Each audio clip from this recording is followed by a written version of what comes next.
Hello friends, আজ আমি এই ভিডিওটি নতুন একটা টপিক। সেই টপিকটি হলো আমি সবার কাছে অ্যাপোলজি জানাচ্ছি।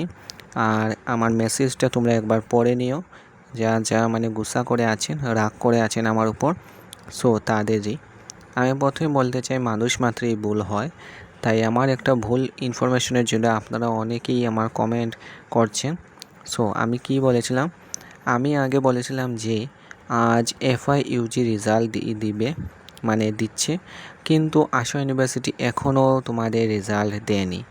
আমার এই ভুল ইনফরমেশনের কারণে অনেকেই রাগ করেছেন এবং বাজে বাজে কমেন্টও করেছেন। আমি দেখেছি, সবই দেখেছি, আমি সব রিপ্লাইও করেছি, যা একেবারেই এটা অবাঞ্ছিত। আর আমার মনে খুব দুঃখ লেগেছে। আর মানুষ মাত্রই কিন্তু ভুল হয়, আর আমারও ভুল হয়েছে ঠিক এইভাবেই। আর সেই জন্য আমি আন্তরিকভাবে তোমাদের কাছে ক্ষমাপ্রাপ্ত। আর এইভাবে আমি সঠিক নিউজ জানাতে চাই। আর তোমাদের কাছে আমি অনুরোধ রাখছি, তোমরা শান্ত থাকো। এইভাবে নিউজ আমি দেবো না, ইনফরমেশন দেবো না। So I am sorry, very very sorry. So by.